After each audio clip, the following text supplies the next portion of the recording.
Hello students, welcome to Magnet Paints. मैं रूपाली वर्मा। आज जो हम करेंगे वो है हमारी class 10th Hindi course B की ये हमारी पूरक हिंदी पुस्तिका संचयन भाग 2 का प्रथम अध्याय हरिहर काका। इसका हम कंप्लीट चैप्टर रिवीजन करेंगे। इसमें हम जो है चैप्टर के सार को समझेंगे और साथ ही साथ हम कुछ क्वेश्चन आंसर्स भी करेंगे।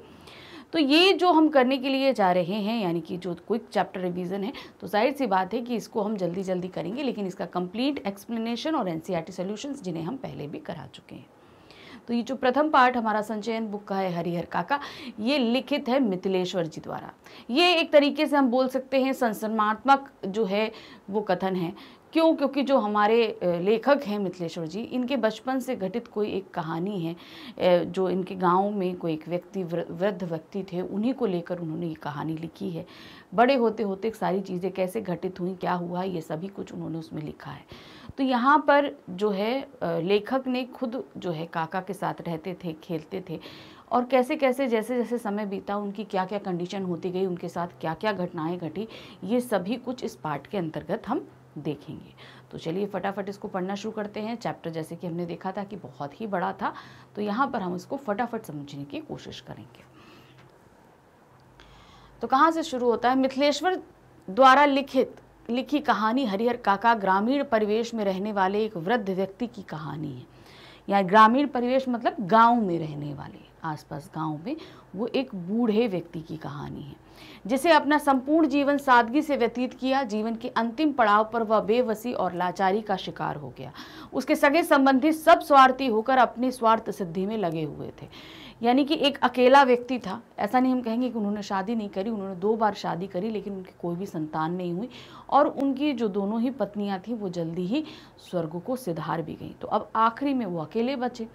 अब उनके पास धन संपत्ति भी बहुत थी, तो इसी को देखकर जो है सगे संबंधी उनके करीब तो आए, लेकिन अपनी स्वार्थ सिद्धि को उन्होंने पूरा करने के लिए क्या क्या कृत्य करचे ये भी है, जिससे वो हरिहर काका और ज़्यादा परेशान होते चले गए। अंत में बेचारे हरिहर काका ने सबका साथ छोड़ दिया और अकेले आ गए थे। तो क्या दिया है लेखक का? हरिहर काका से परिचय बचपन का है। हमने बताया था ना कि बचपन से ही लेखक जो हैं उन वृद्ध व्यक्ति से मिलते रहे थे। हरिहर काका उनके पड़ोस में रहते थे। उन्होंने उसे अपने बचपन की तरह प्यार और दुलार दिया था। तो मतलब बचपन से ही जितना प्यार दुलार लेखक को मिलना चाहिए वो हरिहर काका के थ्रू मिला था उनको। वे उससे अपनी कोई भी बात नहीं छिपाते थे, परंतु पिछले कुछ दिनों की घटी घटनाओं के कारण हरिहर काका ने चुप्पी साध ली थी। वे शांत बैठे रहते थे। लेखक के अनुसार उनके पिछले जीवन को जानना अत्यंत आवश्यक है। लेखक का गांव एक कस्बाई शहर आरा से 40 किलोमीटर की दूरी पर है। हसन बाजार बस स्टैंड के पास। गांव की कुल आबादी 2500-3000 हजार है। वे लेखक के गांव के ही रहने वाले हैं। तो अब यहाँ पर क्या बताया कि बचपन से हरिहर काका जानते थे, लेखक भाई जाते थे अपने गांव में, तो वहाँ पड़ोस में रहते थे। शुरू से ही बहुत प्यार रहा, दुलार रहा, क्योंकि जैसे कि हमने आपको बताया कि हरिहर काका के बच्चे नहीं थे, तो जो है हमारे लेखक से उनका कुछ अलग ही अटैचमेंट था। सारी बातें हरिहर काका जो है वो बांटते थे लेखक से। लेकिन पिछले कुछ दिनों से वो एकदम चुप हो गए, एकदम चुप्पी साध ली, किसी से कुछ नहीं बताते। तो इसका कारण है कि पिछले कुछ दिनों से घटी उनके जीवन में जो घटनाएं थी उसकी वजह से वो बहुत आहत थे और अब चुप हो चुके थे। तो लेखक ने सबसे पहले बताया कि उनका गांव कहाँ है। तो उनका गांव कहाँ से बताया उन्होंने? कस्बाई शहर आरा से 40 किलोमीटर दूर उनका गांव है। गांव की आबादी कुल 3-4 हजार जो है लोगों की है। और ये जो है ये लेखक के गांव में जो काका हैं वो लेखक के गांव में ही रहते थे। गांव में 3 स्थान प्रमुख थे। कितने? 3 स्थान प्रमुख थे। एक तालाब, दूसरा पुराना बरगद का वृक्ष और तीसरा ठाकुर जी का विशाल मंदिर, जिसे लोग ठाकुर बाड़ी ये भी कहते थे। तो ये 3 चीजें अपने दिमाग में आप बैठा लीजिएगा, ये बहुत ही प्रमुख थी। कहाँ पर? उस गांव में। क्या? एक बरगद का पेड़, एक तालाब और ठाकुर बाड़ी। यह मंदिर गांव वालों के लिए बहुत महत्वपूर्ण है। ठाकुर बाड़ू की स्थापना कब हुई इसका किसी को विशेष ज्ञान नहीं था। इस संबंध में प्रचलित है कि जब गांव बसा था तो उस समय एक संत इस स्थान पर झोपड़ी बनाकर रहने लगे थे। उस संत ने इस स्थान पर ठाकुर जी की पूजा आरंभ कर दी। लोगों ने धर्म और सेवा भावना से प्रेरित होकर चंदा इकट्ठा करके ठाकुर जी का मंदिर बनवा दिया। उनका मानना है कि यहाँ मांगी गई हर मन्नत जरूर पूरी होती है। ठाकुर बाड़ी के पास काफी जमीन है। पहले हरिहर काका नियमित रूप से ठाकुरबाड़ी जाते थे, परंतु परिस्थितिवश अब उन्होंने यहाँ आना बंद कर दिया है।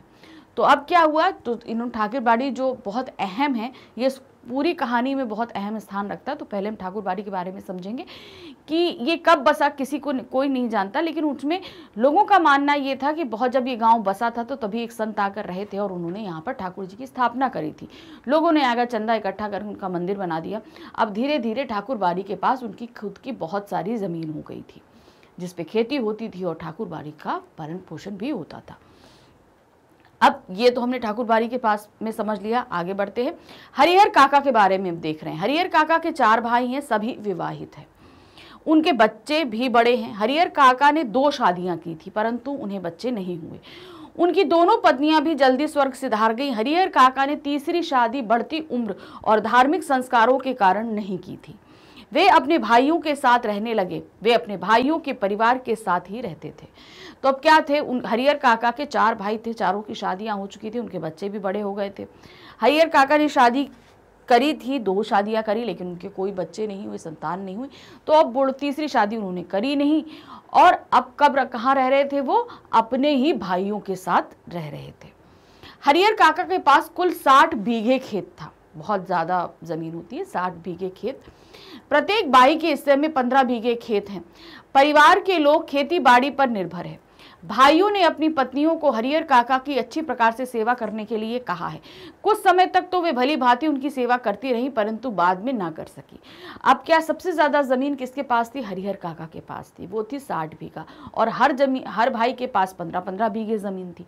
तो अब लालचवश ही कहेंगे कि सभी भाइयों ने बोला था कि हरिहर काका की जो है सेवा बहुत अच्छे से करिए, अपनी पत्नियों से, अपने परिवार वालों से बोल रखा था। कुछ समय तो ये सब चीजें सुचारू रूप से चली, लेकिन कुछ दिन के बाद ये सभी चीजें बंद पड़ गई। एक समय ऐसा आया जब घर में कोई उन्हें पानी देने वाला भी नहीं था। बचा हुआ भोजन उनकी थाली में जाने लगा। उस दिन उनकी सहन शक्ति समाप्त हो गई। जब हरिहर काका के भतीजे का मित्र शहर से आया, अब क्या था, अब देखिए, अब उनको खाने पानी को भी लोग नहीं पूछ रहे थे। अब घर में एक क्या कहते हैं गैदरिंग हुई, तो किस तरीके से उनके साथ व्यवहार किया गया। शहर से गांव आया, उसके लिए तरह तरह के स्वादिष्ट व्यंजन बनाए गए। काका ने सोचा कि उन्हें भी स्वादिष्ट व्यंजन खाने को मिलेंगे, परंतु ऐसा नहीं हुआ। उनको वही रूखा सूखा भोजन परोसा गया। हरिहर काका आग बबूला हो गए। उन्होंने थाली उठाकर आंगन में फेंक दी और बहुओं को खरी खोटी सुनाने लगे। ठाकुरबाड़ी के पुजारी उस समय मंदिर के कार्य के लिए दालान में उपस्थित थे। उन्होंने मंदिर पहुंचकर इस घटना की सूचना महंत जी को दी। तो अब क्या था भाई, ये लगा कि घर में भाई इतना पकवान बन रहा है तो जाहिर सी बात है कि सभी को वो पकवान खाने को ही मिलेंगे, लेकिन ये नहीं हुआ। हरिहर काका को उस दिन भी अच्छा खाना नहीं दिया गया, रूखा सूखा खाना दिया गया। जब उन्होंने देखा तो उन्होंने थाली फेंक दी। जब वो खूब बोलने लगे सबके लिए, तो अब क्या हुआ, जब ये सारी घटना घटित हो रही थी उस समय तो ठाकुरबाड़ी के कुछ पंडित जी जो है वहाँ मौजूद थे। जब उन्होंने सारी चीज़ें देखी सुनी तो जाकर कहाँ, महंत को बताई। मंदिर के जो महंत बड़े पुजारी जो होते हैं उनको जाकर उन्होंने ये सारी चीज़ें बताई। महंत ने इसे शुभ संकेत समझा और सारे लोग हरिहर काका के घर की तरफ निकल पड़े, महंत काका को समझाकर ठाकुरबाड़ी ले आने के लिए। अब महंत भी लालची था। अब यहाँ पर देखिए उसका क्या वो था। अब उसने सोचा कि भाई जो है हरिहर काका है वो वहाँ खुश नहीं है, प्रसन्न नहीं है, तो अब ऐसा करते हैं उनको मना के हम ठाकुरबाड़ी ले आते हैं। अब उनके पास तो 60 बीघा ज़मीन है, हम उनकी सेवा वेवा करेंगे और बहला फुसला के उनकी 60 बीघा ज़मीन जो है वो ठाकुरबाड़ी के नाम करा लेंगे, उनके पास ज़मीन इतनी सारी है। तो अब यहाँ महंत भी खुश इसलिए था कि उसको वो सारी प्रॉपर्टी अब अपनी होती दिखाई दे रही थी, वो भी स्वार्थी था। उन्होंने संसार की निंदा शुरू कर दी। अब जब महंत वहां पहुंचे हरिहर काका के पास, तो अब उन्होंने कैसा प्रपंच बनाना शुरू किया। उन्होंने संसार की निंदा शुरू कर दी, दुनिया को स्वार्थी कहने लगे तथा ईश्वर की महिमा का गुणगान करने लगे। महंत ने हरिहर काका को समझाया कि अपनी जमीन मंदिर के नाम लिख दो, जिससे तुम्हें बैकुंठ की प्राप्ति होगी तथा लोग तुम्हें हमेशा याद करेंगे। हरिहर काका उनकी बातें ध्यान से सुनते रहे। वे दुविधा में पड़ गए, अब उन्हें कोई रास्ता सूझ नहीं रहा था। महंत ने ठाकुरबाड़ी में ही उनके रहने तथा खाने पीने का उचित व्यवस्था करवा दी। अब क्या हुआ, महंत गए और वहां से जो है उसको ले आए, हरिहर काका को जाकर ठाकुरबाड़ी में ले आए। अब वहां पे उन्हें सब बताना कि भाई परिवार रिश्तेदार सब मिथ्या होते हैं, तुम भगवान की सेवा में रहो, अपनी ज़मीन यहाँ कर दो, तुम हमेशा यहाँ खुशी रहोगे, मरने के बाद तुमको स्वर्ग की प्राप्ति होगी। सब तरह तरह के बातें जैसे बोला जाता है उस तरीके से उन्होंने बोलना शुरू कर दिया और हरिहर काका का वहाँ अच्छे से प्रबंध कर दिया रहने के लिए। अब हरिहर काका भी थोड़ा सा दुविधा में पड़ गए, क्या हमें इतनी ज़मीन ठाकुरबाड़ी के नाम करनी चाहिए, नहीं करनी चाहिए, जो भी है। जैसे ही इस घटना की सूचना उनके भाइयों को लगी, वैसे ही वे उन्हें मनाने के लिए फिर से ठाकुरबाड़ी पहुंचे, पर वे उन्हें घर वापस लाने में सफल ना हो सके। पर अगले ही दिन वे ठाकुरबाड़ी पहुंचे और काका के पांव पकड़कर रोने लगे, उनसे अपने दुर्व्यवहार के लिए काफी माफी मांगने लगे। हरिहर काका का दिल पसीज गया, वे घर वापस आ गए। अब काका को बहुत सेवा होने लगी।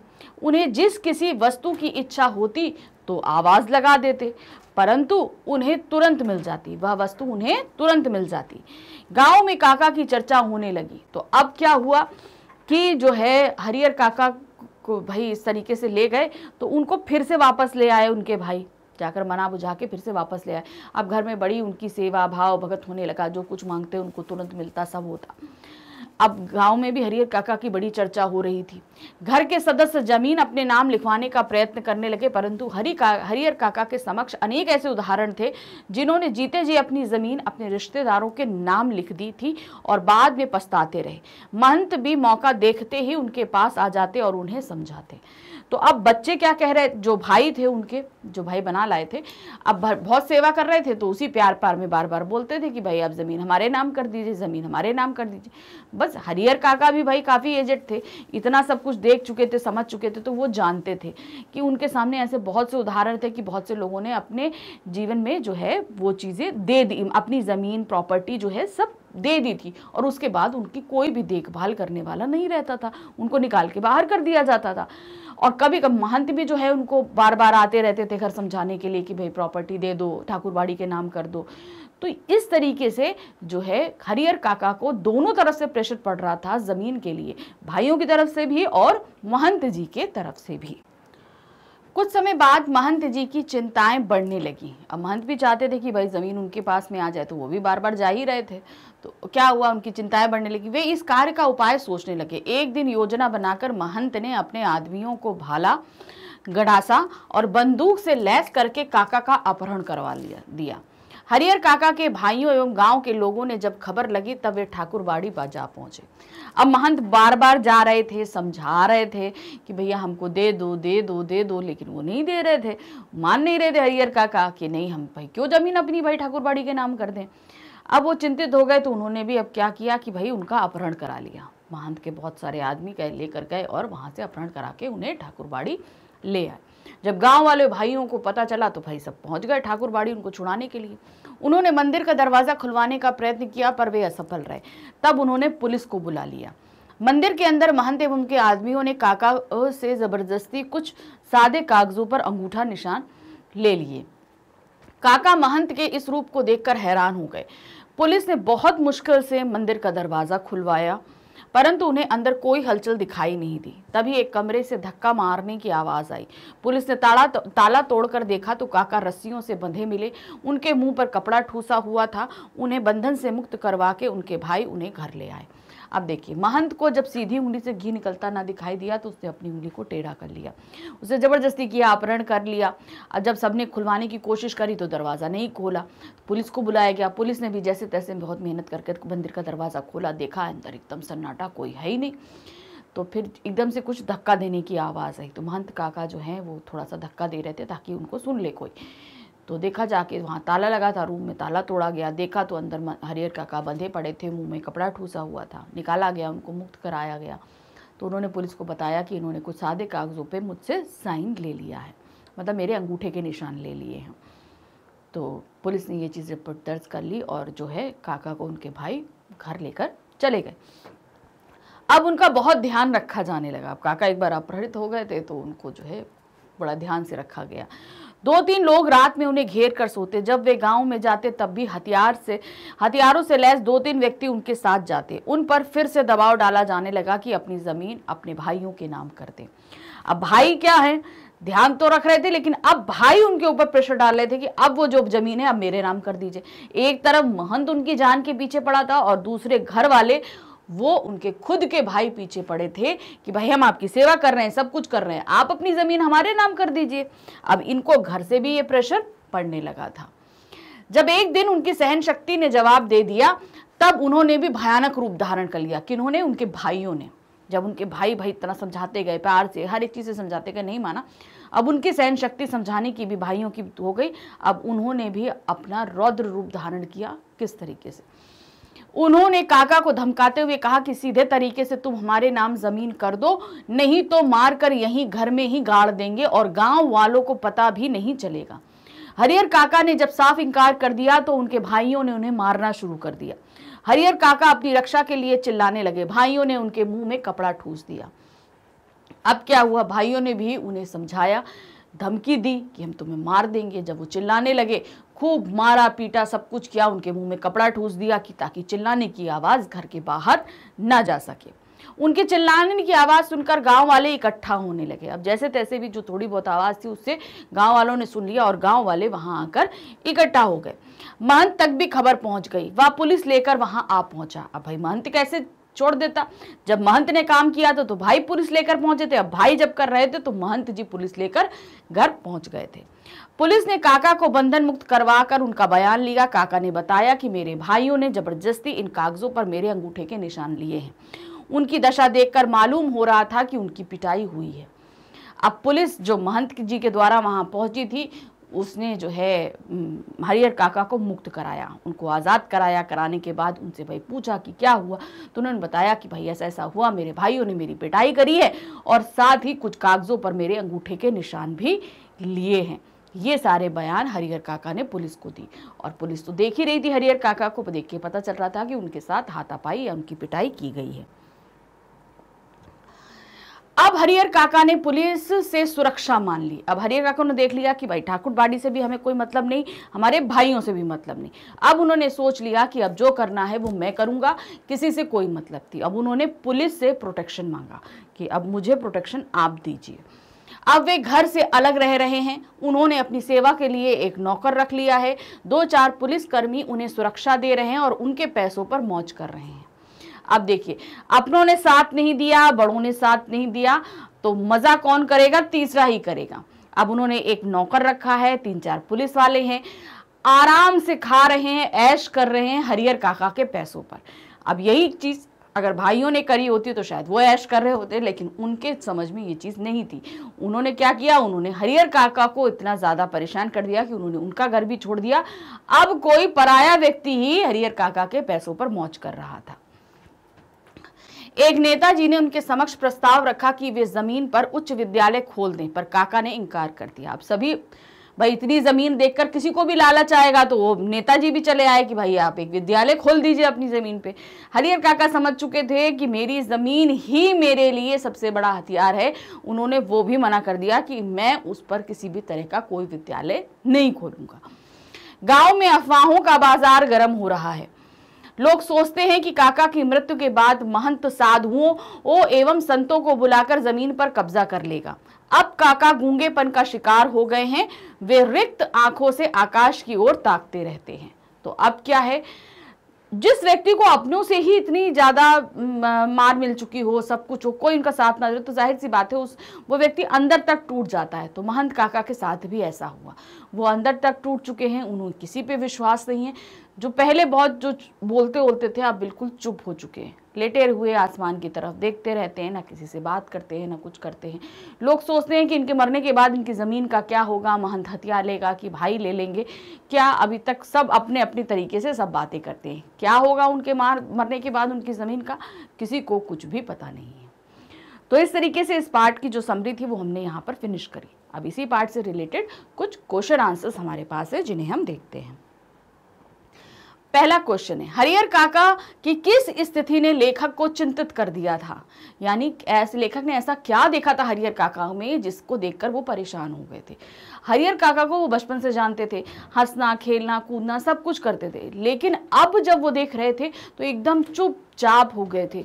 आकाश की तरफ ताकते रहते थे, किसी से कोई बात नहीं करते। तो ये स्थिति लेखक के लिए बहुत ही चिंतनीय थी। तो क्या दिया, जब इस बार जब लेखक हरिहर काका से मिलने गया तो उनकी तबीयत के बारे में पूछा तो उन्होंने सिर उठाकर एक बार लेखक की ओर देखा और सिर झुका लिया। इसके बाद उन्होंने दोबारा सिर नहीं उठाया। उनकी यंत्रणा और मनोदशा के बारे में आंखों ने बहुत कुछ कह दिया, पर काका कुछ बोल ना सके। उनकी इसी दशा से लेखक को चिंतित कर दिया था। तो ये था, क्योंकि अब वो उतना परेशान हो चुके थे, किसी से बात करना वगैरह उनको पसंद नहीं आता था। देखा चुप होकर चुपचाप रह जाते थे। प्रश्न संख्या 2 है, लेखक ने कैसे जाना कि हरिहर काका उसे बचपन में बहुत प्यार करते थे? लेखक को कैसे पता चला था कि हरिहर काका बचपन में उसे बहुत ज्यादा प्यार करते थे? लेखक को उसकी माँ ने बताया करती थी कि हरिहर काका बचपन में उसे बहुत प्यार करते थे। वे उसे कंधे पर बिठाकर घुमाया करते थे। एक पिता अपने बेटे को जितना प्यार करता है, हरिहर काका उससे ज्यादा प्यार लेखक को करते थे। वे जितना खुलकर लेखक से बातें करते थे, उतना किसी अन्य से नहीं। हरिहर काका ने ऐसी दोस्ती किसी अन्य के साथ नहीं की। इस तरह उनसे जाना कि काका उसे बचपन में बहुत प्यार करते थे। तो लेखक को भाई बचपन की बातें कहाँ बड़े होके हम लोग को इतनी याद रहती है, तो कैसे पता चला? तो लेखक को लेखक की माँ ने बताया था कि एक पिता अपने बेटे को जितना प्यार करता है, हरिहर काका उससे कहीं ज्यादा तुमको प्यार किया करते थे। ये सब चीजें उन्होंने बताई थी, जानी थी, समझी थी, तो सभी कुछ अपनी माँ के जरिए ही जानी थी। प्रश्न संख्या 3 है, लेखक के गांव का संक्षिप्त परिचय दीजिए। तो याद है कि स्टार्टिंग में हम लोगों ने गांव का एक संक्षिप्त परिचय पढ़ा था, वही परिचय आपको यहाँ पे देना है। लेखक का गांव आरा कस्बे से 40 किलोमीटर दूर है, जिसकी आबादी 2,500-3 हजार से अधिक ही होगी। इस गांव में 3 प्रमुख स्थान हैं। गांव के पश्चिम किनारे पर बड़ा तालाब, गांव के मध्य स्थित बरगद का पुराना वृक्ष और गांव के पूर्व में स्थित ठाकुर जी का विशाल मंदिर। इसे गांव के लोग ठाकुरबाड़ी कहते हैं। आगे चलकर यही ठाकुरबाड़ी गांव की पहचान बन गई। तो ये बताया था कहाँ से कितनी, भाई कस्बाई एरिया है आरा, उससे 40 किलोमीटर दूरी पर था। गांव में जो 3 प्रसिद्ध चीजें हैं, तालाब, बरगद का पेड़, ठाकुरबाड़ी, ये सब चीजों के बारे में आप बताएंगे। प्रश्न संख्या 4 है, ठाकुरबाड़ी की प्रबंध समिति और इसके कार्यों का वर्णन कीजिए। ठाकुरबाड़ी की प्रबंध समिति क्या थी? जमीन थी ना, तो वहां पर वो जो सारे कार्य होते थे उस पर आपको बताना है क्या क्या कार्य प्रबंध समिति किया करती थी। ठाकुरबाड़ी के नाम पर अच्छी खासी जमीन और अत्यंत विशाल मंदिर है। यहाँ धार्मिक लोगों की एक समिति है जो ठाकुरबाड़ी की देखरेख करती है और इसके संचालन हेतु प्रत्येक 3 साल पर एक पुजारी की नियुक्ति करती है। ठाकुरबाड़ी का प्रमुख कार्य है गांव के लोगों में ठाकुरबाड़ी के प्रति भक्ति भावना उत्पन्न करते हुए धर्म विमुख लोगों को रास्ते पे लाना, यानी कि लोगों के अंदर भक्ति भावना को बनाए रखना, और जो लोग धर्म से विमुख हो गए हैं, जो धर्म में, भगवान में, ईश्वर में नहीं मानते हैं, उन्हें इन सब चीज़ों का ज्ञान कराना और धर्म की तरफ, धर्म के रास्ते पर लेकर आना। तो ये होता था ठाकुरबाड़ी का काम। चलिए इसको देखते हैं। सपनों के से दिन पाठ में लेखक गुरदयाल सिंह हैं, जिसमें लेखक ने अपने स्कूल के दिनों का वर्णन किया है। तो आत्मकथा है, क्योंकि उनके साथ जो कुछ घटा हुआ है वो उन्होंने यहाँ पे लिखा है गुरदयाल सिंह जी ने। तो किस तरीके से बचपन हुआ करते थे, हम भी जैसे अभी हम बड़े हो गए तो हम भी अपने बचपन के बारे में सोचा करते हैं। हम स्कूल जाते थे तो कितनी मस्ती करते थे, क्या करते थे। वो दिन होते ही ऐसे हैं कि बड़ा मज़ा आता था उन दिनों को। आज जब हम याद करते हैं तो हमको भी लगता है काश फिर से छोटे हो जाएं और हम स्कूल जा सकें। तो इसी तरीके से आप भी अपने स्कूल डेज बहुत अच्छे से एंजॉय करिए, क्योंकि ये दिन कभी भी वापस नहीं आते। जिससे भी पूछेंगे तो अगर कोई अपना बेस्ट टाइम बताएगा तो वो अपने स्कूल डेज को ही बताएगा। तो गुरदयाल सिंह जी ने भी यहाँ पर अपने स्कूल डेज के बारे में ही हमको यहाँ पर बताया है। लेखक अपनी आत्मकथा के इस अंश में बताते हैं कि बचपन में जब वह और मेरे साथी खेला करते थे, यानी कि वो और उनके साथी खेला करते थे, तो सभी एक जैसे लगते थे। नंगे पांव, फटी मैली सी कच्ची और टूटे बटन वाले कई जगह से फटे उनके कुर्ते और बिखरे बाल। खेलते हुए इधर उधर भागते भागते वे गिर पड़ते, जिससे पांव छिल जाते। उनकी चोट देखकर माँ, बहनें तथा पिता उनकी पिटाई किया करते थे। इसके बावजूद भी वे बच्चे अगले दिन फिर खेलने निकल पड़ते। लेखक बचपन में यह सब नहीं समझ पाया था। तो अब यहाँ पर क्या बता रहे हैं कि जब वो छोटे थे, बच्चे थे, तो किस तरीके से वो करते थे बच्चे। भाई जब आप देखें ना, बहुत सारे बच्चे जब झुंड में खेलते हैं ना, तो आप उनको पहचान नहीं पाएंगे एकदम से कि कौन क्या है। सबकी कंडीशन लगभग एक जैसी होती रहती है। तो कहीं वो टूटे फटे, कहीं मिट्टी में खेल रहे हैं, हाथ पैर में चोट लगी, भागते। और जब इस तरीके की कंडीशन में घर वाले देखते तो गुस्सा आता, भाई तुमको खेलने भेजा था या चोट लगवाने भेजा था, अपनी इतनी बुरी कंडीशन करने के लिए भेजा था। तो सब उनकी उल्टी और पिटाई कर दिया करते थे। जब अध्यापक को ट्रेनिंग में उन्होंने बाल मनोविज्ञान विषय पढ़ा, तब उन्हें यह बात समझ में आई। तो जब पिताजी जब मारते थे उनको, तो समझ में नहीं आता था, एक तो यार हमें चोट लगी है इतनी, ऊपर से मम्मी पापा और मार रहे हैं, इसका कारण क्या है, समझ नहीं आया था।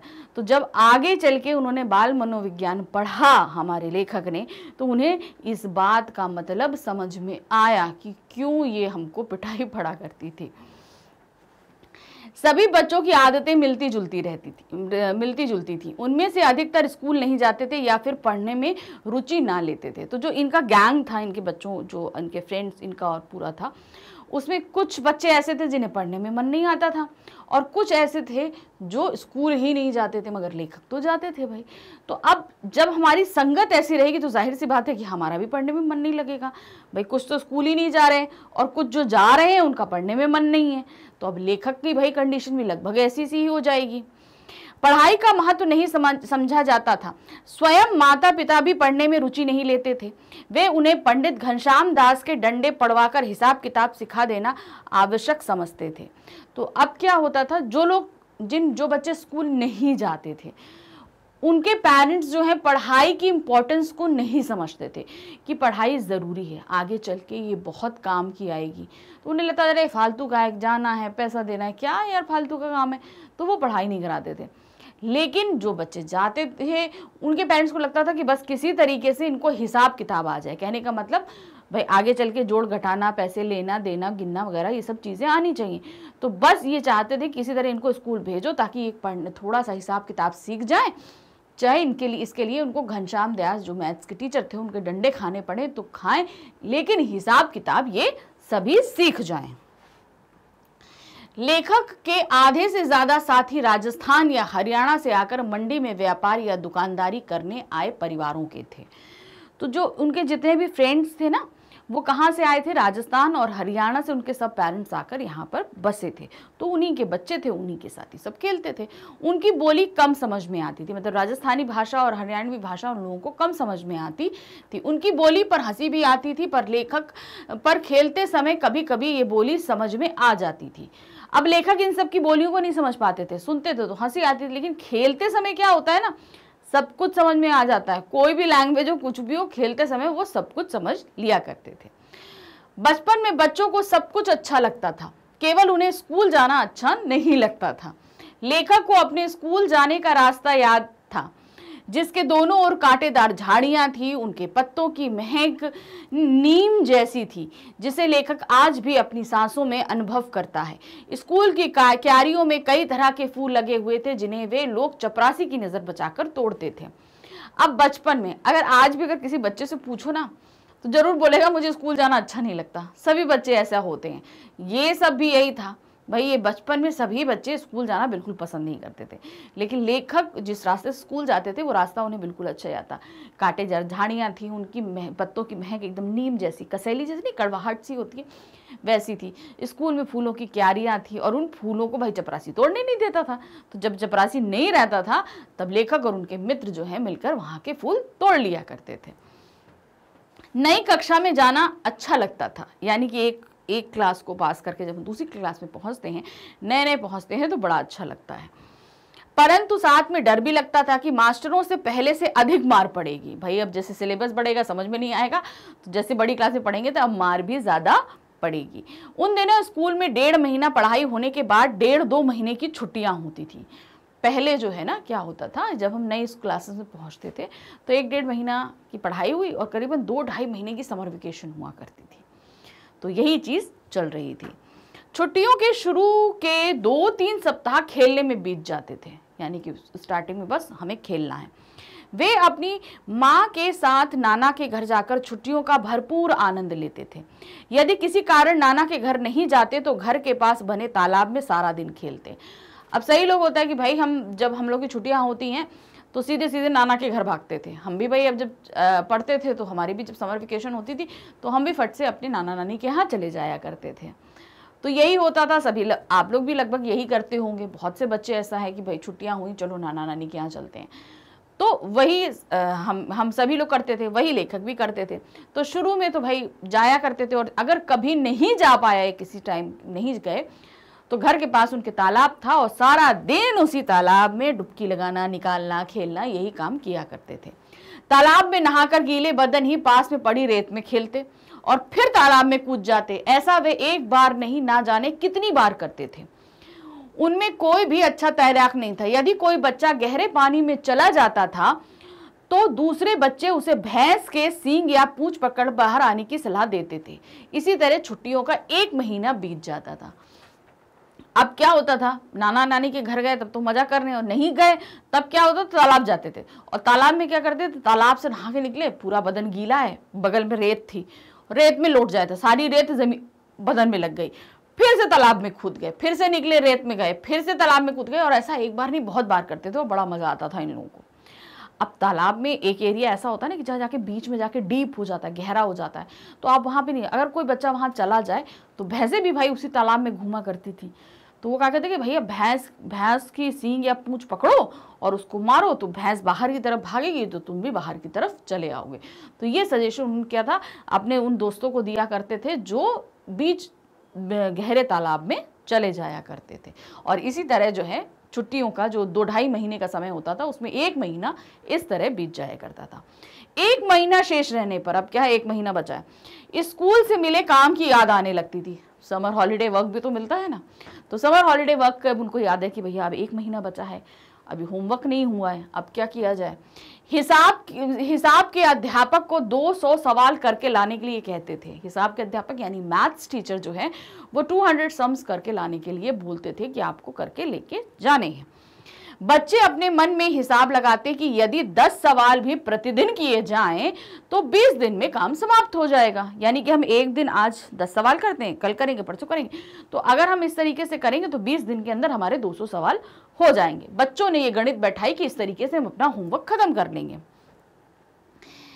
इसलिए 10 दिन और खेला जा सकता है। तो उन्होंने बोला 20 दिन तो चलो हम काम कर लेंगे, 1 महीना बचा, 1 महीने में 20 दिन हमने काम कर लिया, अब 10 दिन बचे, चलो 10 दिन पहले खेल लें फिर काम कर लेंगे।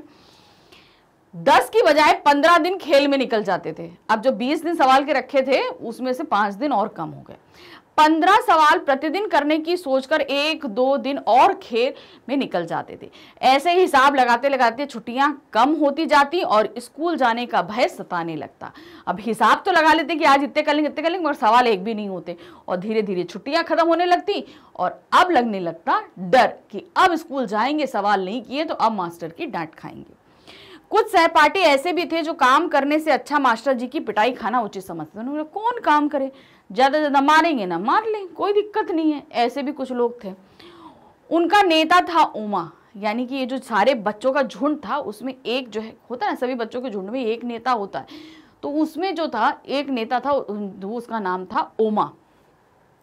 उसके जैसा लड़का कोई नहीं था। उसका सिर हांडी जितना बड़ा था। उसका सिर ऐसा लगता था मानो बिल्ली के बच्चे के माथे पर तरबूज रखा हो। तो ओमा का सिर बहुत बड़ा था, उसका शरीर छोटा और सर बड़ा था। वह हाथ पांव से नहीं अपितु अपने सिर से लड़ाई करता था। वह अपना सिर दूसरे के पेट या छाती में मारा करता था। सहपाठी ने उसके सिर की टक्कर का नाम रेल बम्बा रखा था। अब उसका सर जो है ना अच्छा भारी करके, मतलब शरीर से कहीं बड़ा उसका सर था। अब वो अगर किसी को मार दे तो समझ लो उसकी आफत, और उसकी टक्कर बहुत बुरी हुआ करती थी। तो उसके जो जितने भी बच्चे थे उन्होंने सर की टक्कर का नाम क्या रखा था, रेल बम्बा। लेखक का स्कूल बहुत छोटा था। उनमें केवल 9 कमरे थे। अब अपने स्कूल के बारे में बता रहे, 9 कमरे थे जो अंग्रेजी के एच की भांति बने हुए थे। कैसे बने थे? 9 कमरे थे, एक ऐसे जाएगा और ऐसे जाएगा और फिर ऐसे, यानी कि 3 रूम्स इधर, 3 रूम्स इधर और 3 रूम बीच में। इस तरीके से ये स्कूल के कमरे बने हुए थे। पहला कमरा हेडमास्टर श्री मदन मोहन शर्मा जी का था। वे स्कूल की प्रेयर के समय बाहर आते थे। पीटी अध्यापक प्रीतम चंद लड़कों की कतारों का ध्यान रखते थे, यानी कि हेडमास्टर। और दूसरे थे पीटी के जो अध्यापक थे प्रीतम चंद। वे बहुत कठोर थे, यानी कि सख्त मिजाज थे और छात्रों की खाल खींचा करते थे, यानी कि पिटाई, खींचने का मतलब खूब अच्छी तगड़ी पिटाई किया करते थे। परंतु हेड मास्टर इसके बिल्कुल उल्टे स्वभाव के थे। वे 5वीं और 8वीं कक्षा को अंग्रेजी पढ़ाते थे, तो हेड मास्टर बहुत ही नर्म स्वभाव के थे और वो 5th और 8th क्लास को इंग्लिश पढ़ाया करते थे। वे कभी किसी छात्र को मारते नहीं थे, केवल गुस्से में कभी कभार गाल पर हल्की चपत लगा देते थे। कुछ छात्रों को छोड़कर बाकी सब रोते हुए स्कूल जाया करते थे। कभी कभी स्कूल अच्छा भी लगता था जब पीटी टीचर कई रंगों की झंडियां पकड़ाकर स्काउटिंग का अभ्यास कराते थे। यदि हम ठीक से काम करते तो वे शाबाश कहकर हमारा हौसला बढ़ाते थे। तो अब इस मार पे पीटी सर थे प्रीतम चंद, इनकी मार से बचने के लिए भाई सभी बच्चे रोते हुए स्कूल पहुंचते थे। अब स्कूल जाना कब अच्छा लगता था? जब स्काउटिंग होती थी, तो रंग बिरंगी झंडियां पकड़ा दी और सब उसका काम किया करते थे, और जब अच्छा करते थे तो उन्हें शाबाशी भी मिलती थी। लेखक के परिवार की आर्थिक स्थिति अच्छी नहीं थी, इसलिए हेडमास्टर शर्मा एक अमीर परिवार के लड़के की किताबें लाकर उसे दे देते थे। अपने स्कूल के हेडमास्टर के कारण ही लेखक अपनी शुरू की पढ़ाई पूरी कर सका। लेखक अपने परिवार का पहला लड़का था जो स्कूल जाने लगा था। तो लेखक का जो आर्थिक स्थिति, भाई सबकी आर्थिक स्थिति परिवार की ऐसी नहीं थी, तो उनकी आर्थिक स्थिति ऐसी नहीं थी कि भाई स्कूल भेजें बच्चों को, और भेजे भी तो हर साल नई किताबें कॉपी ला कर दें। तो हेडमास्टर ने क्या किया कि एक बच्चा था, अमीर था, जो हर साल किताबें लेता था, तो उसकी पुरानी किताबें जो है हेडमास्टर इसको दिला दिया करते थे, हमारे लेखक को पढ़ते थे। पूरे परिवार में, पूरे खानदान में लेखक पहले व्यक्ति थे जो स्कूल जा रहे थे उनके परिवार में। लेखक को नई कक्षा में जाने पर कभी कोई खुशी का अनुभव नहीं होता था। उसे किताबें और कॉपियों में से अजीब सी गंध आती थी, जिससे उसका मन उदास हो जाता था। इसका कारण उसे आज भी समझ नहीं आता है। इसके पीछे मनोवैज्ञानिक कारण हो सकते थे, जैसे आगे की पढ़ाई का कठिन होना या नए मास्टरों की मार का भय। यह भय मन के अंदर गहरी जड़ें जमा चुका था, इसीलिए लेखक को नई कक्षा में जाने का कोई उत्साह नहीं था। होता है ना, हम भाई नई नई क्लास में जाएंगे, हम पढ़ेंगे, नई चीजें सीखेंगे, तो ऐसा कोई उत्साह लेखक के अंदर नहीं रहता था।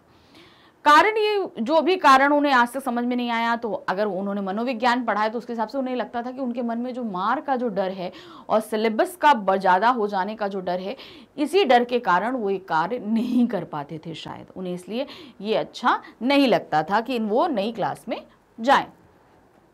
यह दूसरे विश्व युद्ध का समय था। नाभा रियासत के राजा को अंग्रेजों ने सन 1923 में गिरफ्तार कर लिया। तमिलनाडु के कोडाईकनाल में जंग शुरू होने से पहले उनका देहांत हो गया। उनका बेटा विलायत पढ़ रहा था। उन दिनों अंग्रेज फौज में भर्ती करने के लिए नौटंकी वालों को साथ लेकर गांव में जाया करते थे। वे फौज के खुशी जीवन का दृश्य प्रस्तुत करते थे ताकि नौजवान फौज में भर्ती हो जाएं। जब लेखक स्काउटिंग की वर्दी पहनकर परेड करते तब उनको भी ऐसा ही महसूस हुआ करता था। अब दूसरे विश्व युद्ध के समय क्या था कि भाई फौज में लोगों को भर्ती करना था। अब 1929 यानी कि अंग्रेज जब थे भारत में तब की बात है, तो अब लोगों को भर्ती करने के लिए उन्हें आकर्षित करना है। तो अब आकर्षित करने के लिए क्या करते थे, पहले नौटंकी ही चलती थी। नौटंकी वालों को लेकर फौज हर गांव में जाती और वहाँ फौज का जो खुशहाल जीवन है, उन्हें कितनी अच्छी फैसिलिटीज़ मिलेंगी, क्या मिलेगा, ये सब चीज़ें वहाँ पर नौटंकी के जरिए दर्शाया करते थे। तो लोग आकर्षित होकर फौज में दाखिल हो जाया करते थे। तो लेखक ने भी देखा, लेखक जब क्या था, स्काउटिंग की ड्रेस पहनकर जब ऐसे लेफ्ट राइट करते थे तो उन्हें बड़ा गर्व महसूस होता था कि मैं भी फौज में हूँ, क्योंकि फौज का जीवन उन्हें नौटंकी के जरिए उन्होंने देखा था। तब उन्हें ये सब चीज़ें बड़ी आकर्षित लगी थी कि भाई हमें मिल जाए, किसी तरीके से हम आ जाए, ये सारी चीज़ें। लेखक ने मास्टर प्रीतम चंद को कभी मुस्कुराते हुए नहीं देखा। उनकी वेशभूषा सभी को भयभीत करती थी। तो प्रीतम चंद पीटी के जो टीचर थे ना, प्रीतम चंद, भाई हमेशा भाई डरते सब बच्चे थे उनसे, क्योंकि वो मारते बहुत थे, तो उन्हें मुस्कुराते हुए कभी देखा ही नहीं गया। और वो जो वेशभूषा पहनते थे उसको देख के तुरंत ही बच्चे डर जाया करते थे। उनसे सभी डरते थे और नफरत भी करते थे। वे बहुत कठिन सजा दिया करते थे। वह चौथी श्रेणी में फारसी पढ़ाते थे, यानी 4th क्लास में क्या पढ़ाते थे, फारसी लैंग्वेज पढ़ाते थे। एक दिन उन्होंने सभी बच्चों को शब्द रूप याद करने के लिए कहा। शब्द रूप संस्कृत में रहते हैं, तो एक दिन उन्होंने शब्द रूप याद करने के लिए बोला। अगले दिन उन्होंने सब बच्चों से शब्द रूप सुने, परंतु किसी भी बच्चों को पूरी तरह शब्द रूप नहीं याद थे। मास्टर जी ने सभी बच्चों को टांगों के पीछे से बाहें निकालकर कान पकड़ने और पीठ ऊंची करने के लिए कहा, यानी कि एक तरीके से मुर्गा बनने के लिए बोला।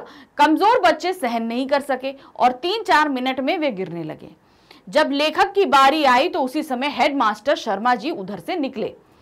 उन्होंने पीटी सर को बच्चों से इतना बुरा व्यवहार करते हुए देखा तो उन्हें सहन नहीं हुआ।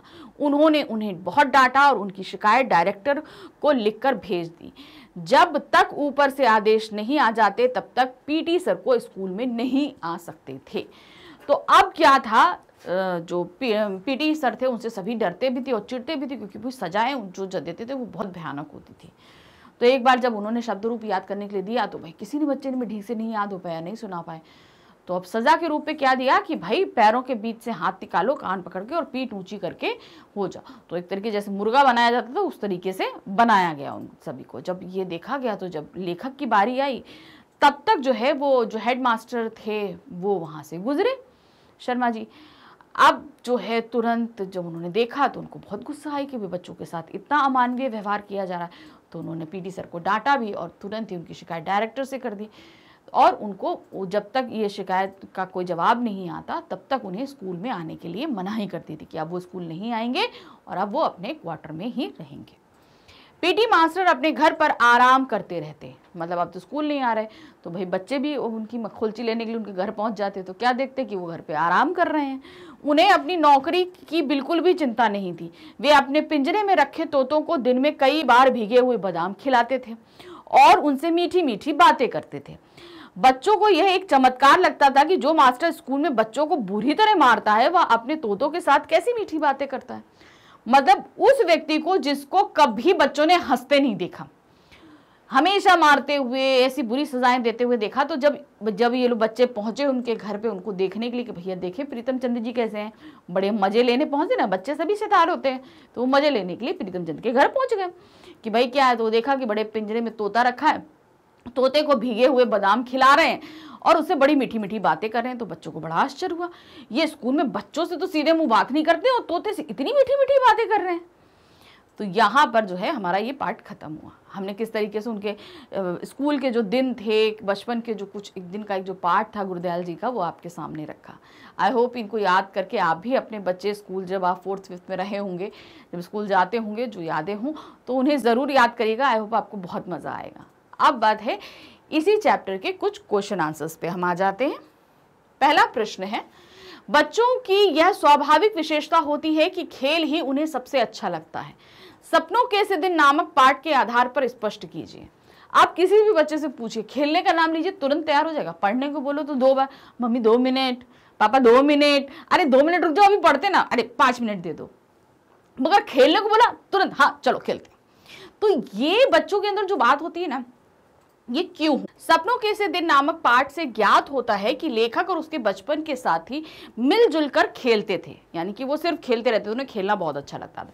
खेल खेल में जब उन्हें चोट लग जाती और धूल एवं रक्त जमे कई जगह छिले पांव लेकर घर जाते तो सभी की माँ बहनें उन्हें बाप उन पर तरस खाने की जगह बुरी तरह पिटाई करते थे। फिर भी वे अगले दिन फिर खेलने चले आते। इससे स्पष्ट होता है कि बच्चों को खेलना सबसे ज्यादा अच्छा लगता है।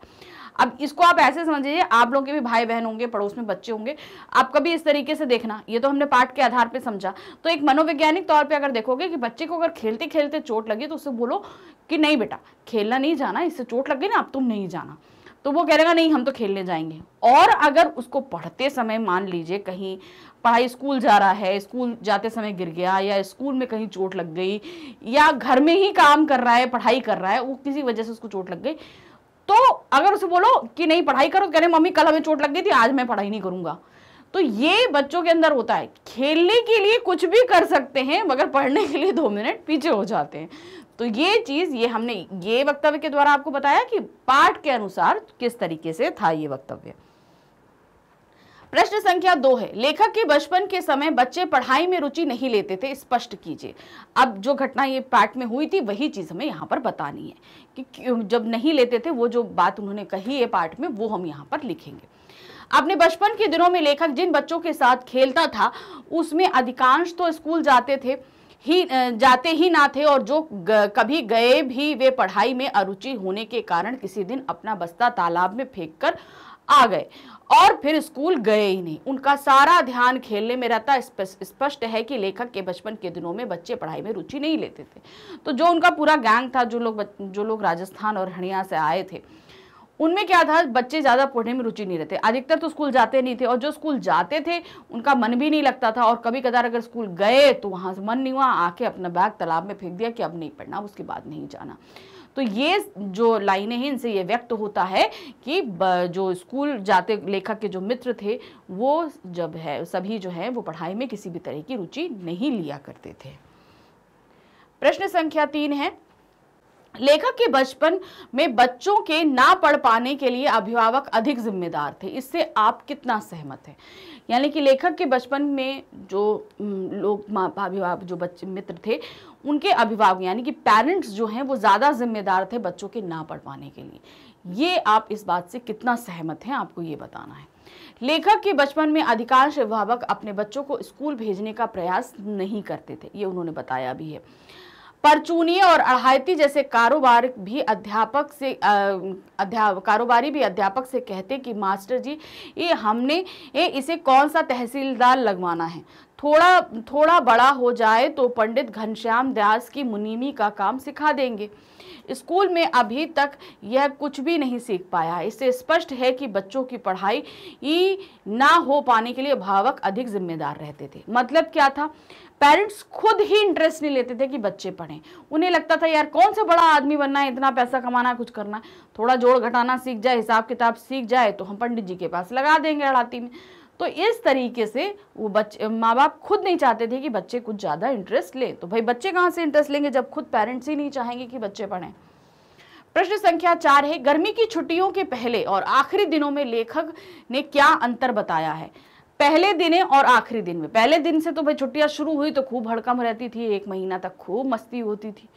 फिर उसके बाद क्या होता था, हिसाब किताब शुरू होता था, 1 महीना बचा है, 200 सवाल करने हैं, अगर 10 सवाल भी हम पर डे करेंगे तो 20 दिन में हम कंप्लीट कर लेंगे। लेकिन आखिरी दिन आते आते क्या होता था, सारे दिन खेल में निकल जाते थे और एक भी सवाल नहीं होता था। तब क्या लगता था, डर लगता था स्कूल जाने में। अब क्या है, लेखक ने बताया कि जब गर्मी की छुट्टियां 1.5-2 महीने की हुआ करती थी, छुट्टियों के शुरू के 2-3 सप्ताह तक बच्चे खूब खेल कूद किया करते थे। वे सारा समय खेलने में बिताया करते थे। छुट्टियों के आखिरी 15-20 दिनों में अध्यापकों द्वारा दिए गए कार्य को पूरा करने का हिसाब लगाते और कार्य पूरा करने की योजना बनाते हुए उन छुट्टियों को भी खेल कूद में बिता दिया करते थे। तो मतलब हिसाब लगा रहे कि इतने दिन में इतने हो जाएंगे, इतने दिन में उतने हो जाएंगे, हिसाब किताब लगाते, लेकिन कार्य करते समय उनका सारा हिसाब किताब लगाते बीत जाता और एक भी दिन उनका कार्य कंप्लीट नहीं हो पाया करता था। टोपी शुक्ला कहानी राही मासूम रजा द्वारा लिखे उपन्यास का एक अंश है। इस कहानी के माध्यम से लेखक ने बताया है कि बचपन में बच्चे को जहां से अपनापन और प्यार मिलता है वह वहीं रहना चाहता है। टोपी को बचपन में अपनापन अपने परिवार की नौकरानी और अपने मित्र की दादी माँ से मिलता है। वह उन्हीं लोगों के साथ रहना चाहता है। बच्चा बहुत मासूम होता है, वो हर एक स्पर्श को, हर एक भाव को बहुत ही अच्छे से समझता है। तो ये जो पाठ हमारे सामने प्रस्तुत हो रहा है, तो इसमें टोपी शुक्ला एक ऐसा बच्चा है जिसे प्यार अपने परिवार में नहीं मिलता, जिन्हें वो बाहर ढूंढता है, और जब बाहर वो जाता है तो उसे अपने मित्र की जो दादी होती है वहाँ पर मिलता है, और साथ ही उसके घर की जो नौकरानी होती है उससे मिलता है। तो इन दोनों के साथ ही वो जीवन को अपना व्यतीत करता है और उन्हीं के साथ रहता है। अपने परिवार के वो इतना नज़दीक नहीं आ पाता। तो बच्चे को एहसास, भाव, फीलिंग्स का एहसास बहुत अच्छे से होता है। इसलिए जब भी आप किसी बच्चे को देखें ना, तो ध्यान रखिएगा वो आपके मन की फीलिंग आपसे पहले समझेगा। क्यों? क्योंकि वो प्यार को बहुत ही अच्छे से समझता है, और अगर आप उससे चिढ़ रहे हैं, नफरत कर रहे हैं, तो भी उसे वो बहुत अच्छे से समझ जाएगा। कहानी टोपी के इर्द गिर्द घूमती है। टोपी यानी कि वो बच्चा, वह इस कहानी का मुख्य पात्र है। टोपी के पिता डॉक्टर है, उनका परिवार भरा पूरा है। यह परिवार अत्यधिक संस्कारवादी है, घर में किसी भी वस्तु की कमी नहीं है। टोपी का एक दोस्त है इरफन। टोपी हमेशा उसे इरफन कहकर पुकारता है। इरफन को बुरा अवश्य लगता था परंतु फिर भी वह उससे बात करता था, क्योंकि दोनों एक दूसरे के बिना अधूरे थे। दोनों के घर अलग अलग थे, दोनों के मजहब अलग थे, फिर भी दोनों में गहरी दोस्ती थी, दोनों में प्रेम का रिश्ता था। अब कहानी हमारी जो शुरू होती है वो है टोपी के घर से। टोपी के घर में उनके सबसे बड़े उनके पिताजी हैं, जो एक डॉक्टर है। घर में भाई बहन, माँ, दादी, सभी लोग, बहुत सारा बड़ा परिवार है। सब कुछ है घर के अंदर, किसी चीज़ की कमी नहीं है। संस्कारवादी कहेंगे, मतलब सब लोग बड़ी तमीज़ से, तहजीब से पेश आए, बड़ी आवाज़ में बात नहीं करनी है, सबसे न बड़ों की इज्जत करनी है। तो इस तरीके के संस्कार सभी के अंदर थे। जो टोपी है उसका एक फ्रेंड है, उसका नाम है इरफन, जो एक मुसलमान है। दोनों में मजहब का डिफरेंस है, लेकिन तब भी दोनों आपस में बहुत अच्छे मित्र हैं, एक दूसरे से बात करते हैं, ज़्यादातर समय एक साथ स्पेंड करते हैं, और प्यार भी बहुत है। दोस्ती गहरी है तो एक दूसरे से प्यार भी इन दोनों के अंदर बहुत ही ज़्यादा है। इस कहानी के दो पात्र हैं, बलभद्र नारायण शुक्ला यानी टोपी, और सैयद जरगाम मुर्तज़ा यानी कि इरफन। तो दोनों के जो पूरे नाम हैं उन्हें आपको याद रखना होगा, क्योंकि ये आपसे किसी भी एग्जाम में पूछे जा सकते हैं। तो क्या नाम है? बलभद्र नारायण शुक्ला यानी कि टोपी शुक्ला, और सैयद जरगाम मुर्तज़ा यानी कि इरफन। इरफन के दादा और परदादा प्रसिद्ध मौलवी थे। अब हमने देखी टोपी शुक्ला के घर के बारे में जान लिया, अब हम इरफन के घर के बारे में जानते हैं। कौन थे उनके दादा और परदादा? मौलवी थे, प्रसिद्ध मौलवी। वे जीवित रहते हुए हिंदुस्तान में रहे थे, किंतु उनकी लाशों को करबला ले जाकर दफनाया गया था। मतलब जब वो जिंदा थे तो हिंदुस्तान में रहे, लेकिन मरते समय उन सभी ने अपनी वसीयत करी थी कि मरने के बाद उन्हें करबला ले जाकर दफनाया जाए। करबला मुसलमानों का बहुत ही पवित्र जगह होती है, तो उन सभी की इच्छा थी कि हमको उस पवित्र स्थान पर ले जाकर दफनाया जाए। इरफन के पिताजी उनके खानदान के पहले बच्चे थे जो हिंदुस्तानी थे, यानी कि पिताजी, इरफन के जो पिताजी थे वो हिंदुस्तानी थे ना, उससे पहले वो लोग यहाँ के रहने वाले नहीं थे। इरफन की दादी मौलवी परिवार से नहीं थी। पिताजी मौलवी थे, दादा मौलवी थे, लेकिन दादी मौलवी नहीं थी। उनके परिवार में कोई भी मौलवी नहीं था। दादी के मायके की बात हो रही है वहां पर। वह एक जमींदार परिवार की तथा पूरब की रहने वाली थी। तो कहाँ की रहने वाली थी? पूरब साइड की। उनकी ससुराल लखनऊ में थी, जहां गाना बजाना बुरा समझा जाता था। तो अब जब उनकी दादी की शादी हुई और जब वो अपनी ससुराल आई तो ससुराल था लखनऊ में। भाई मौलवी परिवार, संस्कारी परिवार, यहाँ गाना बजाना तो बहुत बुरा माना जाता है, और भाई वो पूरब से, और पूरब में गाना बजाने का बहुत ही ज़्यादा प्रचलन होता है। तो ये सब चीज़ें उनको बड़ी अखरती थी, क्योंकि अब जिस माहौल में रह के आई थी, अब इस माहौल में वो पूरी तरीके से बंध चुकी थी। इरफन के पिता की शादी पर उनके मन में विवाह के गीत गाने की इच्छा थी, परंतु इरफन के दादा के डर से नहीं गा पाई। तो जब इरफन के पिताजी की शादी हुई तो क्या हुआ, उनकी दादी के बड़े अरमान थे कि भाई हम अपने बेटे की शादी में गाएंगे, लेकिन पिताजी मौलवी, सख्त मिजाज, तो वो नहीं गा पाई। तो बिल्कुल भी उनके मन के जो जितने अरमान थे वो उन्हीं के अंदर रह गए। उन्हें इरफन के दादा से केवल एक ही शिकायत थी कि वे सदा मौलवी बने रहते थे। भाई आप जाइए वहां मौलवीगिरी करिए, लेकिन आप हर समय मौलवी बने रहिए, ये जरूरी नहीं कि परिवार के साथ परिवार जैसा बिहेव करिए। इरफन की दादी जब मरने लगी तो उसे अपनी माँ का घर याद आने लगा। तो जब आखिरी वक्त में उनकी दादी मर रही थी तो उन्हें अपने मायके की बहुत याद आ रही थी। इरफन उस समय स्कूल गया हुआ था, उसे अपनी दादी से बहुत प्यार था। वह उसे रात के समय कहानियां सुनाया करती थी। दादी पूरबिया भाषा बोलती थी जो उसे अच्छी लगती थी। टोपी को भी उसकी दादी की भाषा अच्छी लगती थी। टोपी को इरफन की दादी अपनी माँ जैसी लगती थी। उसे अपनी दादी से नफरत थी। वह इरफन के घर जाकर उनकी दादी से बात किया करता था। इरफन को भी अपनी दादी बहुत अच्छी लगती थी, क्योंकि वो पूरबिया भाषा बोलती थी, और टोपी को भी इरफन की दादी बहुत पसंद थी। जबकि इरफन खुद अपनी दादी से बहुत नफरत करता था, क्योंकि वो बहुत सख्त मिजाज थी, डिसिप्लिन वाली थी, तो वो बिल्कुल पसंद नहीं करता था। मगर इरफन की दादी से बात करना, पूरबिया भाषा सुनना, प्यार करना, जब भी इरफन के घर जाता तो हमेशा उनकी दादी के पास जाकर बैठा करता था। एक दिन टोपी ने अपने घर में जैसे ही अपनी माँ के लिए अम्मी शब्द का प्रयोग किया, उसी क्षण उसके यहाँ तूफान आ गया। माँ से ज्यादा उसकी दादी भड़क गई। बाद में उसकी माँ से बहुत पिटाई हुई। तो अब जब घर जाता था इरफन के यहाँ तो भाई इरफन जाहिर सी बात है अपनी माँ को अम्मी कहता था। तो एक दिन ऐसे ही घर पर डाइनिंग टेबल पे बात हो रही थी और टोपी के मुंह से अपनी माँ के लिए क्या निकल गया, माँ की जगह अम्मी निकल गया। अब इतना कहना था कि घर में तो बवाल मच गया। खूब दादी को तो बहुत बुरा लगा, दादी ने बहुत बातें सुनाई और बाद में जो है टोपी की पिटाई भी उसकी माँ ने बहुत ज़्यादा कर दी। उनके भाई मुन्नी बाबू ने माँ से झूठ कह दिया। अब जो उनके भाई थे बड़े वाले, उन्होंने बोल दिया, मुन्नी बाबू ने झूठ बोला कि उसने कबाब खाए हैं, जबकि कबाब मुन्नी बाबू ने खाए थे। उसने बोला कि भाई शुक्ला परिवार, पंडित परिवार, और उन्होंने बोला कि इसने कबाब खाए हैं। अब तो और तूफान मच गया, जबकि कबाब खाए किसे, खुद मुन्नी बाबू ने खाए थे। सबने मुन्नी बाबू के झूठ को सच समझ लिया और टोपी के पास अपनी सफाई देने के लिए कोई रास्ता नहीं था। मुन्नी बाबू के झूठ को सबने सच समझा और जो है टोपी अपनी बात साबित कर सके इसके लिए उसके पास कोई सबूत नहीं था और बहुत उसकी पिटाई भी हुई। अगले दिन टोपी स्कूल गया, तब उसने इरफन को सारी घटना बताई। भूगोल के चौथे पीरियड में दोनों स्कूल से भाग गए। उन्होंने पंचम की दुकान से केले खरीदे। टोपी केवल फल खाता था। टोपी इरफन से कहता है क्यों ना वह अपनी दादी बदल ले। इरफन ने कहा कि ऐसा नहीं हो सकता क्योंकि उसकी दादी उसके पिताजी की माँ भी थी। इरफन ने उसे दिलासा देते हुए कहा कि फिक्र मत करो, तुम्हारी दादी जल्दी मर जाएगी क्योंकि बूढ़े लोग जल्दी मर जाते हैं। अब भाई जिस दिन पिटाई हुई उसके दूसरे दिन भाई ये दोनों बच्चे स्कूल में मिले सारी और चौथे पीरियड में स्कूल से भाग के आए। केले वेले खरीदे क्योंकि टोपी सिर्फ फल खाता था। तो वो आया, बैठ गया, दोनों बात करने लगे। तो उसने टोपी ने ये सजेशन दिया इरफन से, क्यों ना तुम अपनी दादी और मेरी दादी में बदल लो, अपनी दादी मुझे दे दो, मेरी दादी तुम ले लो। तो इरफन ने बोला कि ऐसा नहीं हो सकता भाई, मेरी दादी मेरे पिताजी की माँ भी है, हम कैसे बदल लें। तो उन्होंने कहा परेशान नहीं हो, बूढ़े लोग जल्दी मर जाते हैं, तुम्हारी दादी जल्दी मर जाएगी। इरफन ने ये टोपी को दिलासा दिया। इतने में नौकर, अब ये दोनों आपस में बात ही कर रहे थे, इतने में नौकर ने आकर सूचना दी कि इरफन की दादी मर गई। दोनों बात कर रहे थे और इधर सूचना आई कि इरफन की दादी मर गई, जिसे इरफन भी बहुत प्यार करता था और टोपी भी बहुत प्यार करता था। शाम को जब टोपी इरफन के घर गया तो वहां सन्नाटा पसरा था। वहां लोगों की भीड़ जमा थी। टोपी के लिए सारा घर मानो खाली हो चुका था। टोपी ने इरफन से कहा, तोरी दादी की जगह हमारी दादी मर गई होती तब ठीक भया होता।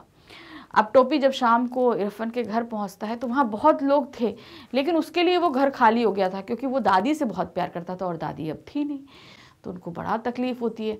तो अब टोपी को जो अफसोस होता है वो इरफन से कहता है कि तुम्हारी दादी की जगह मेरी दादी मर गई होती तो बहुत अच्छा होता, क्योंकि भाई इरफन की दादी से तो दोनों ही प्यार करते थे, नफरत तो भाई टोपी की दादी से करते थे।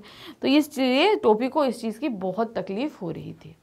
जल्द ही इरफन के पिता का तबादला हो गया। अब इरफन के पिता जो मौलवी थे उनका तबादला हो गया दूसरी जगह, दूसरे शहर में। उस दिन टोपी ने कसम खाई कि आगे से किसी ऐसे लड़के से मित्रता नहीं करेगा जिसके पिता की नौकरी बदलने वाली हो। तो उसको बहुत तकलीफ हुआ क्योंकि एक ही दोस्त था उसका, उससे बात करता था, वो भी चला गया। तो उसने बोला जिसके पिताजी ट्रांसफरेबल जॉब में होंगे हम ऐसे किसी भी लड़के से फ्रेंडशिप नहीं करेंगे। इरफन के जाने के बाद टोपी अकेला हो गया। उस शहर के अगले कलेक्टर हरिनाम सिंह थे। उनके 3 लड़के थे, तीनों लड़कों में से कोई उसका दोस्त ना बना। तो जो अगले कलेक्टर आए थे तो वो भी कोई दोस्त उसका नहीं बन पाया। डब्बू बहुत छोटा था, बीलू बहुत बड़ा था, गुड्डू केवल अंग्रेजी बोलता था। जो तीनों लड़के अलग अलग, छोटे एक छोटा एक बड़ा, एक सिर्फ अंग्रेजी बोलता था, इसलिए किसी से भी जो है टोपी की दोस्ती नहीं हो पाई थी। उसमें से किसी ने टोपी को अपने पास फटकने ना दिया। माली और चपरासी टोपी को जानते थे, इसलिए वह बंगले में घुस गया। तो जिस बंगले में रहते थे इरफन का परिवार, उसी में दूसरे लोग आए थे ट्रांसफ़र के बाद में। तो वो लोग बिल्कुल भी चपरासी नौकर जानते थे, इसलिए इरफन आता था, लेकिन उसके जो बच्चे थे वो बिल्कुल भी मित्रता नहीं करते उनसे। उस समय तीनों लड़के क्रिकेट खेल रहे थे। उनके पास टोपी का झगड़ा हो गया। डब्बू ने एल्सेशियन कुत्ते को टोपी के पीछे लगा दिया।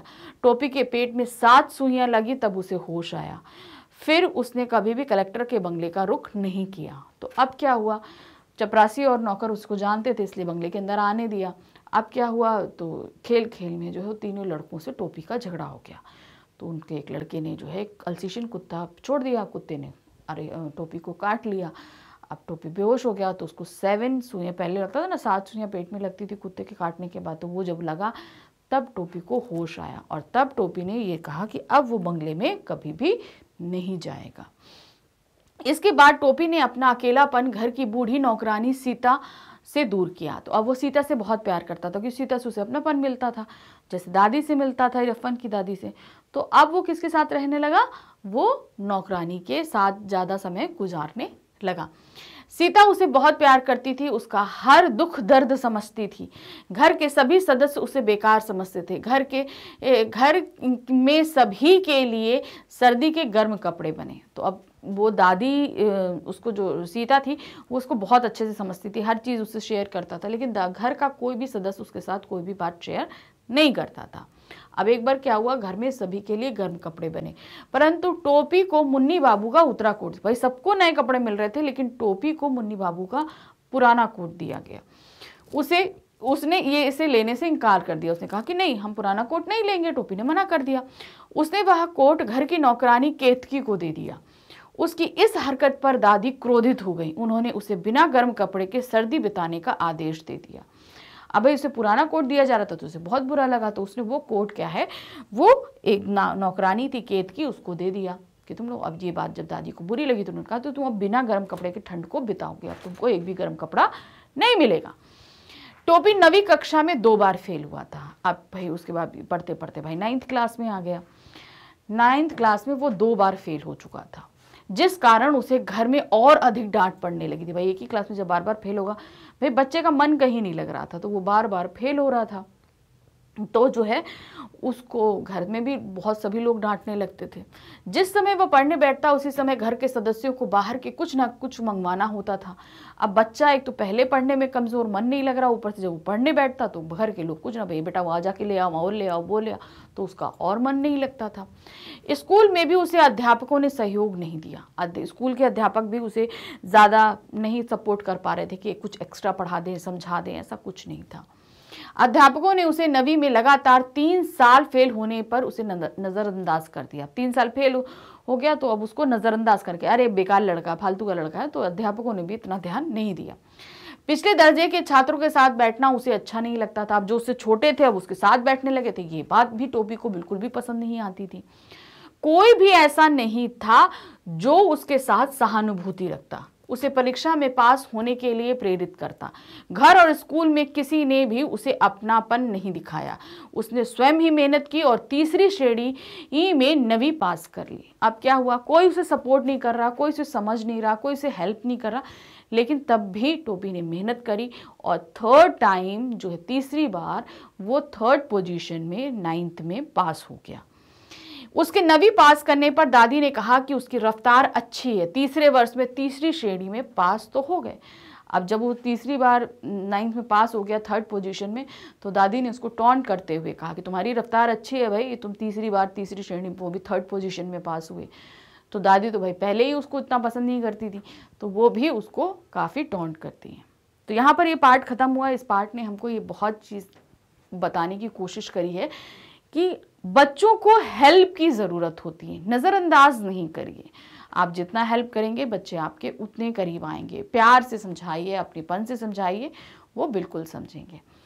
अब इसी पार्ट के कुछ क्वेश्चन आंसर्स को देखते हैं। क्वेश्चन नंबर 1 है, इरफन के पूर्वजों का संक्षिप्त परिचय दीजिए। तो जैसे बताया था दादा परदादा जो है वो मौलवी रहे, उन्हीं के बारे में आपको यहाँ पर बताना है। इरफन के दादा परदादा बहुत प्रसिद्ध मौलवी थे। वे काफिरों के देश में पैदा हुए और काफिरों के देश में मरे। वे ये वसीयत करके मरे कि लाश करबला ले जाई जाए। उनकी आत्मा ने इस देश में एक सांस तक ना ली। उस खानदान में जो पहला हिंदुस्तानी पैदा बच्चा हुआ वह बढ़कर इरफन का बाप हुआ। इसके बाद इरफन और अन्य सदस्यों के रूप में यह परिवार भारत का होकर रह गया। तो कहने का मतलब है पहले ये जो परिवार है ये भारत का नहीं था, ये बाहर के थे। जो पहले हिंदुस्तानी यहाँ पैदा हुए, यानी यहाँ पर है ना, बर्थ ले लेंगे तो आपको हिंदुस्तान की सिटीजनशिप मिल जाएगी, वो थे इरफन के पिता। वो यहाँ पे हिंदुस्तान में पैदा हुए और यहीं के, उसके बाद इनका पूरा परिवार हिंदुस्तान में हो गया। मगर जो इनके पहले पूर्वज थे वो जो है क्या थे, वो मौलवी थे और उनकी मौत के बाद उन्हें करबला ले जाकर दफनाया गया था। प्रश्न संख्या 2 है, लखनऊ आकर भी इरफन की दादी की एक विशिष्ट पहचान बनी हुई थी, स्पष्ट कीजिए। लखनऊ कौन सी जगह थी? उनकी दादी का ससुराल था, शादी करके वो वहां पर आई थी, तो उस जगह भी उनकी विशिष्ट पहचान थी। ये बात आपको पाठ के आधार पर स्पष्ट करना है। इरफन की दादी लखनऊ के पूरब की रहने वाली थी। वे जमींदार की बेटी थी जो विवाह के बाद अपने ससुराल लखनऊ आ गई। वे यहाँ भी पूर्वी बोलती थी। वे हिंदू मुस्लिम संस्कृति के मेल जोल का जीता जागता नमूना थी। वे रोजा नमाज की पाबंद थी, परंतु इकलौते बेटे को जब चेचक निकली तो उन्होंने प्रार्थना की, माता मोरे बच्चे को माफ कर दो। वे सदा मायके की ही भाषा बोलती थी। तो कहने का मतलब ये है कि वो भले एक मुसलमान लेडी थी, लेकिन जब उनको चेचक नहीं थी, तो चेचक बोलते हैं कि माता जी के प्रकोप से निकलती है, तो माता जी से उन्होंने प्रार्थना करी कि हम आपकी पूजा अर्चना करेंगे, लेकिन आप मेरे बेटे को माफ़ कर दीजिए, उनको जल्दी ठीक कर दीजिए। उस समय चेचक जो है, मिजल्स या चिकन पॉक्स जो है बहुत बड़ी बीमारी माना जाता था, उससे लोग बच नहीं पाते थे, उनकी मौत हो जाया करती थी। तो उसको भी उन्होंने बहुत ही अच्छे से भगवान की प्रार्थना वगैरह करके किया, जबकि खुद भी नमाज और रोज़े पूरी पाबंदी के साथ रखती थी, पुरबिया भाषा बोलती थी। तो इस तरीके से आप उसे एक्सप्लेन करेंगे। प्रश्न संख्या 3 है, मृत्यु के करीब आने पर इरफन की दादी को क्या क्या याद आ रहा था? जब इरफन की दादी मृत्यु के करीब आई तो उनको क्या याद आ रहा था? उनको याद आ रहा था अपना मायका, अपना घर। क्यों? क्योंकि वो जब वहाँ रहती थी तो वो बड़ी खुली खुश मिजाज रहती थी, और जब शादी के बाद यहाँ आई तो पाबंदियों में हो गई, क्योंकि एक मौलवी परिवार की बहू बन चुकी थी, तो इसलिए हमेशा वो अपने मायके को मिस करती रहती थी। प्रश्न संख्या 4 है, इरफन की दादी टोपी को अपने ही परिवार के सदस्यों के उपहास से किस तरह बचाती थी? तो इरफन की दादी के करीब टोपी बहुत अच्छे से था, लेकिन उसका अपना परिवार उसका बहुत मजाक उड़ाता था, उपहास करता था, जिसे टोपी को अपना परिवार बिल्कुल भी पसंद नहीं था। तो जब ये करता था तो इरफन की दादी उसको किस तरीके से अपने परिवार के उपहास से बचाती थी? टोपी जब इरफन के घर जाता तो वह इरफन की दादी के पास ही बैठने की कोशिश करता था, क्योंकि उसे वहां से प्यार मिलता था। वह इरफन की अम्मी और उसकी बाजी के पास न जाता न बैठता। वे दोनों प्रायः टोपी को उसकी बोली के लिए छेड़ती और हंसती थी। टोपी बहुत सलीकेमंद तरीके से बोलता था, तो उसकी जो लोग थे वो बहुत चिढ़ाते थे।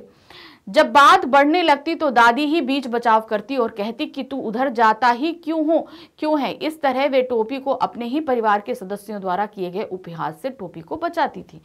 तो अब क्या था, जब वो आता था तो उसकी जो बोली थी उससे सभी लोग हंसने लगते थे, मतलब उसकी माँ और बाजी यानी कि इरफन की बड़ी बहन। तो इसको मतलब बचाने के लिए दादी खुद ही कूदती थी और उसको अपने पास में लाकर बैठा लिया करती थी। तो इस तरीके से ये पार्ट हमने यहाँ पे आपको पूरा एक्सप्लेन किया। इस पार्ट की डिटेल एक्सप्लेनेशन और एनसीईआरटी सॉल्यूशंस हम पहले भी करा चुके हैं, तो उन्हें आप बहुत ध्यान से पढ़ लीजिएगा। वन शॉट रिवीजन सिर्फ हिंदी में अवेलेबल नहीं है आपके लिए, सभी सब्जेक्ट में आपके लिए अवेलेबल है। तो ये आपको मिलेंगे कहाँ पर? इसके लिए आपको आना होगा हमारे चैनल magnetsbrain.com पे। जब आप यहाँ पर आएंगे तो आप देखेंगे यहाँ वन शॉट रिवीजन लिखा है। इसे आप जैसे ही क्लिक करेंगे, क्लिक करते ही आपके सामने वो सभी क्लासेस आ जाएंगे जिनमें वन शॉट रिवीजन अवेलेबल है। 9, 10, 11, 12, तो आप है क्लास 10th में। आप इसे जैसे ही क्लिक करेंगे आपके सामने 10th की पूरी प्लेलिस्ट आ जाएगी। इसमें आपके सभी सब्जेक्ट के वन शॉट यानी फुल चैप्टर रिवीजन अवेलेबल हैं। तो जिस भी चैप्टर का आपका एग्जाम है या जिस सब्जेक्ट का है उसे आप क्लिक करेंगे, क्लिक करते ही उसमें जितने भी चैप्टर्स हैं वो सभी अवेलेबल हैं आपके लिए। तो जो चैप्टर आपके एग्जाम में आ रहे हैं उनको आप क्लिक करके अपना पूरा प्रिपरेशन कर सकते हैं, रिवीजन कर सकते हैं, और ये सभी आपके एग्जाम के लिए काफ़ी हेल्पफुल रहेंगे। तो इन वीडियोस को देखिए, साथ ही हमारे चैनल को लाइक, सब्सक्राइब और शेयर करना बिल्कुल नहीं भूलिएगा। Thank you for watching. Bye bye.